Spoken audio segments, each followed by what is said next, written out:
নমস্কাৰ আপোনালোকে চাইছে তাজিবুৰ টেকনলজি ইউটিউব চেনেল আজি পুৱাৰ ৰাজ্যৰ লগতে আন্তঃৰাষ্ট্ৰীয় বহুকেইটা গুৰুত্বপূৰ্ণ খবৰ আপোনালোকৰ বাবে লৈ আহিছে এই খবৰকেইটা আপোনালোকৰ বাবে বহুতেই গুৰুত্বপূৰ্ণ গতিকে ভিডিঅ'টো প্ৰথমৰ পৰা শেষলৈকে চাই থাকক আৰু যদি চেনেলটো নতুনকৈ আহিছে চেনেলটো সাবস্ক্ৰাইব কৰি কাষত থকা বেল আইকনটো প্ৰেছ কৰিব আৰু ভিডিঅ'টো এতিয়ালৈকে যদি লাইক কৰা নাই লাইক কৰি আমাক উৎসাহিত কৰে যেন এই মুহূৰ্তত আপোনালোকক এটা বিগ ব্ৰেকিং নিউজ এটা দিব লৈছে মে মাহত 12টা দিন বন্ধ থাকিব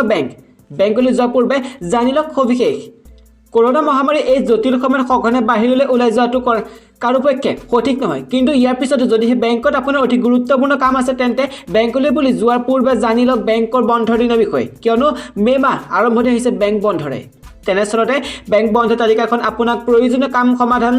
কৰাত সহায় কৰিব পাৰে কিয়নো এই মে মাহত ঈদ অক্ষয় তৃতীয় বুদ্ধ পূৰ্ণিমাকে ধৰি বহু উৎসৱ আছে যাৰ বাবে বহু ৰাজ্যত বন্ধ থাকিব বেংক সেৱা প্ৰতিখন ৰাজ্যৰ বাবে আছে ভিন্ন ভিন্ন নিয়ম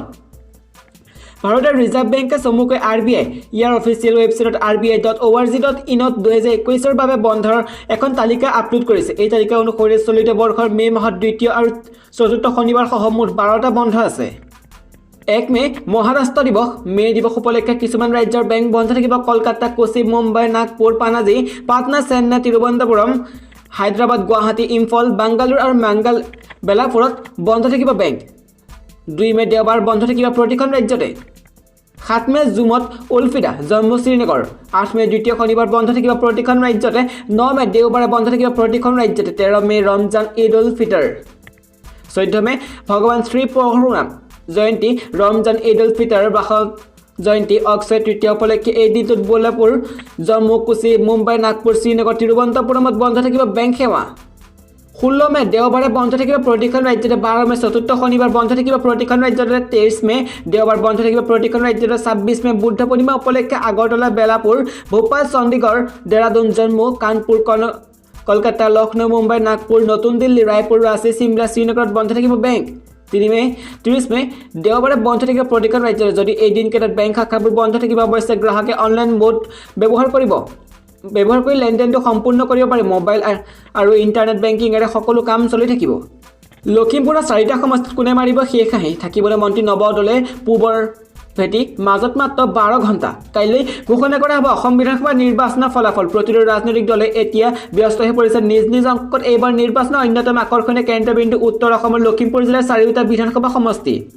লখিমপুৰ জিলাৰ 4টা বিধানসভা সমষ্টিত কোনে মাৰিব শেষ আহি পাৰিবনে মন্ত্ৰী নৱ কুমাৰ দলে নিজৰ ভেটি অটুট ৰাখিব আনহাতে মন্ত্ৰী হিমন্ত বিশ্ব শৰ্মাৰ প্ৰিয় ভাজন মানৱ ডেকাৰ পথত কোনে দিলে বিধি পথালি বিহপুৰত প্ৰাৰ্থিত্ব কেন্দ্ৰিক বিভাজনৰ ফল ভগিব নেকি বিজেপিৰ অমিয় কুমাৰ ভূঞে এই প্ৰশ্ন উত্তৰ কাইলৈ বিয়লি ভাগলৈ স্পষ্ট হৈ পৰিব দ্বিতীয়তে ঢকুৱাখানা সমষ্টি লখিমপুৰ জিলাৰ অন্যতম গুৰুত্বপূৰ্ণ সমষ্টি হৈছে ঢকুৱাখানাত কিন্তু এইবাৰ নাই বিজেপি পূৰ্বৰ ভেটি দীৰ্ঘদিনে মিচিং জাতীয় সংগঠনৰ নেতৃত্বত থকা এইবাৰ কংগ্ৰেছৰ প্ৰাৰ্থী পদ্মলোচন দলে বাৰুকে প্ৰত্যাহ্বান জনাইছে মন্ত্ৰী নৱ কুমাৰ দলে ইয়াৰ উপৰিও বিজেপিৰ একাংশ শীৰ্ষ নেতা নৱ দলেক চিপৰাং মাৰিছে বুলিও সমষ্টিটোত চৰ্চা চলিছে মিচিংসকলৰ মাজত বিজেপিৰ ভোট বিভাজন হৈছে যদিও সমষ্টিটোৰ অন্যান্য ভোটাৰেও নিৰ্ণায়ক ভূমিকা পালন কৰিব এইবাৰ নিৰ্বাচনত লখিমপুৰ সদৰ সমষ্টিৰ যুঁজখন এইবাৰ বিশেষভাৱে আকৰ্ষণীয় লখিমপুৰ সদৰ সমষ্টিৰ বিধায়ক উৎপল দত্তই আউল লগাইছে বিজেপিৰ অংকত যদি উৎপল দত্তৰ পূৰ্বৰ ভেটি অটুট আছে তেন্তে তাৰ ফল ভুগিব বিজেপিৰ মানৱ ডেকাই লগতে মঞ্চত দেখাৰ দৰে যদি কংগ্ৰেছৰ জয় প্ৰকাশ দাসত প্ৰাক্তন কংগ্ৰেছী বিধায়ক ঘন বুঢ়াগোহাঁই সমৰ্থন জনায় তেন্তে এখোজ আগুৱাই আছে জয় প্ৰকাশ দাস নৱবৈশা সমষ্টিৰ এই মুহূৰ্তলৈকে স্পষ্ট নহয় নৱবৈশা সমষ্টিৰ ছবি লখিমপুৰ সংখ্যালঘুৰ প্ৰধান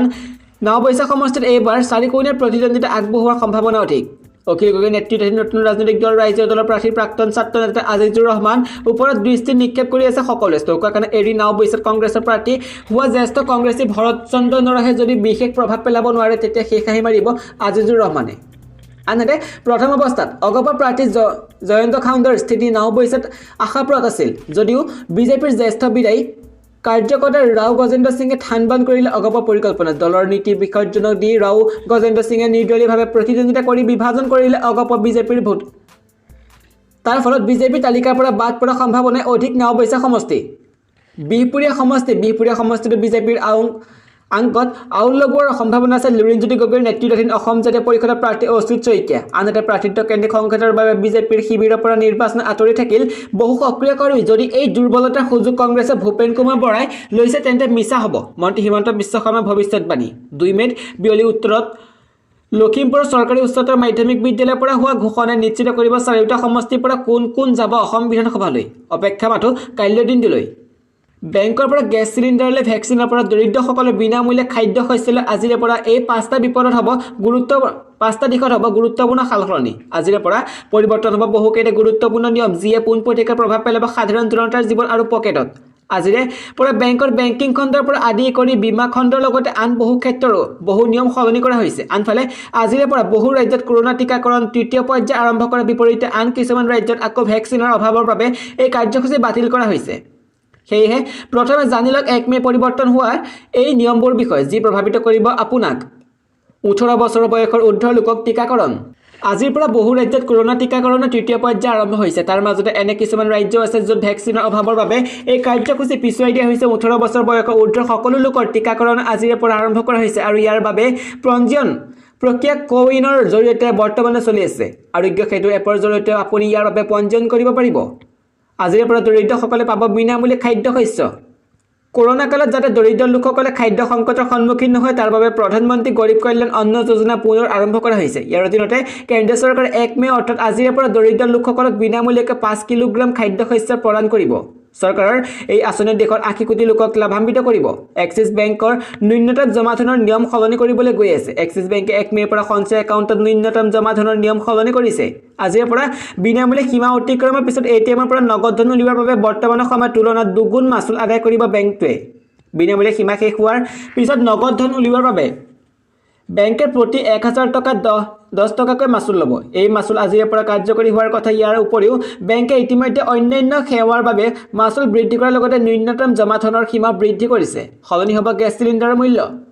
চৰকাৰী তেল কোম্পানীবোৰে প্ৰতি মাহৰে প্ৰথম দিনটোত গেছ চিলিণ্ডাৰ মূল্য সলনি কৰে সেই অনুসৰি নতুন গেছৰ মূল্য আজি নিৰ্ধাৰণ কৰা হ'ব পলিচিৰ কভাৰ ধন ৰাখি দুগুণ কৰা হ'ব কৰোনা দ্বিতীয় ঢৌৰ মাজতে বীমা নিয়ন্ত্ৰক IRDAই আৰোগ্য সঞ্জীৱনী পলিচিন কভাৰ দুগুণ কৰিবলৈ নিৰ্দেশ দিছে বীমা কোম্পানীবোৰক 1 মেৰ ভিতৰত 10 লাখ টকাৰ কভাৰ সৈতে এখন আঁচনি প্ৰৱৰ্তন কৰিবলৈ কোৱা হৈছে সাম্প্ৰতিক পৰিস্থিতি 1 এপ্ৰিলৰ পৰা আৰম্ভ হোৱা সঞ্জীৱনী মানক নীতিৰ কভাৰ সীমা 5 লাখ টকাহে আছিল অৰ্থাৎ এতিয়া নাগৰিকসকলে পূৰ্বৰ তুলনাত দুগুণ লাভান্বিত হ'ব গোলাঘাট নিৰ্বাচন জিলা গোলাঘাট আৰু খুমটা সমষ্টিৰ বাবে কাইলৈ পুৱা 8 বজাৰ পৰা ভোট গণনা গোলাঘাটৰ বাবে 21টা ৰাউণ্ডত আৰু খুমটাৰ বাবে 13টা ৰাউণ্ডত হ'ব ভোট গণনা গোলাঘাট নিৰ্বাচন জিলাৰ অধীনৰ 95 গোলাঘাট আৰু 94 খুমটা সমষ্টিৰ বাবে কাইলৈ ভোট গণনা কৰা হ'ব Golaghat residential girls polytechnic vote গণনাৰ বাবে প্ৰয়োজনীয় সকলো প্ৰস্তুতি সম্পূৰ্ণ কৰা হৈছে কাইলৈ পুৱা 8 বজাৰ পৰা পোষ্টেল বেলট আৰু সাৰ্ভিস ভোটসমূহ গণনা কৰা হ'ব 8:30 বজাৰ পৰা ইভিএমত গণনা আৰম্ভ হ'ব মুঠ 6টা ভোট গণনা কক্ষ 33 খনকৈ টেবুলত ভোট গণনা কৰা হ'ব প্ৰতিটো সমষ্টিৰ বাবে 2টাকৈ ভোট গণনা কক্ষ আৰু 1টাকৈ পোষ্টেল বেলট ভোট গণনা কক্ষ থাকিব প্ৰতিটো কক্ষত 7খনকৈ টেবুলত ভোট গণনা কৰা হ'ব গোলাঘাট সমষ্টিৰ পোষ্টেল বেলট গণনা কক্ষ 3খন আৰু খুমটা সমষ্টিৰ পোষ্টেল বেলট গণনা কক্ষত 2খন টেবুল থাকিব প্ৰতিখন টেবুলত 300টাকৈ বেলট গণনা কৰা হ'ব ভোট গণনাৰ বাবে 187 গৰাকী ভোট গণনা সুপাৰভাইজাৰ ভোট গণনা সহকাৰী আৰু মাইক্ৰ অবজাৰ্ভাৰ নিয়োগ কৰা হৈছে আৰু তেওঁলোকক প্ৰশিক্ষণ প্ৰদান কৰা হৈছে গোলাঘাটৰ বাবে 21টা ৰাউণ্ডত আৰু খুমটাৰ বাবে 13টা ৰাউণ্ডত ভোট গণনা কৰা হ'ব ভোট গণনাৰ প্ৰতি লক্ষ্য ৰাখি গোলাঘাট পৌৰসভা এলেকাত কাইলৈ সকলো দোকান পোহাৰ বন্ধ কৰা ঘোষণা কৰিছে লগতে বিজয় সমাজত আতচবাজি আৰু 5 জনতকৈ অধিক লোক সমবেত হোৱাৰ নিষেধাজ্ঞা আৰোপ কৰা হৈছে জিলা উপায়ুক্ত তথা জিলা নিৰ্বাচন বিষয়া বিভাস চন্দ্ৰ মোদী আৰু গোলাঘাট জিলা আৰক্ষী অধীক্ষক পুষ্পৰাজ সিঙকে ধৰি জিলা আৰু আৰক্ষী প্ৰশাসনৰ কেইবাগৰাকী বিষয়াই আজি ভোট গণনা কেন্দ্ৰত উপস্থিত প্ৰস্তুতি বুজ লোৱাৰ লগতে বিভিন্ন দিশ পৰ্যালোচনা কৰে পাছত সংবাদ মাধ্যমৰ আগত জিলা উপায়ুক্তগৰাকীয়ে কাইলৈ কোভিডৰ স্বাস্থ্যবিধিসমূহ কঠোৰভাৱে পালন কৰাৰ লগতে ভোট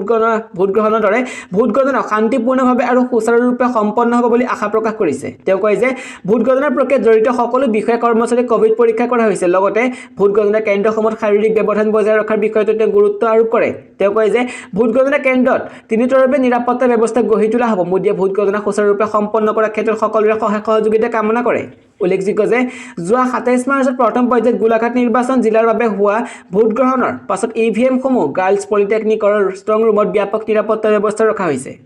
ধুবুৰীত নৈশ সান্ধ্য আইনৰ সময়সীমা বৃদ্ধি কোভিডৰ সংক্ৰমণ বৃদ্ধি প্ৰতি লক্ষ্য ৰাখি ধুবুৰী জিলা প্ৰশাসনে জিলাখনত নৈশ সান্ধ্য আইনৰ সময়সীমা বৃদ্ধি কৰিছে 2 পৰা 7 মেলৈ বৃদ্ধি কৰা হৈছে নৈশ সান্ধ্য আইনৰ সময়সীমা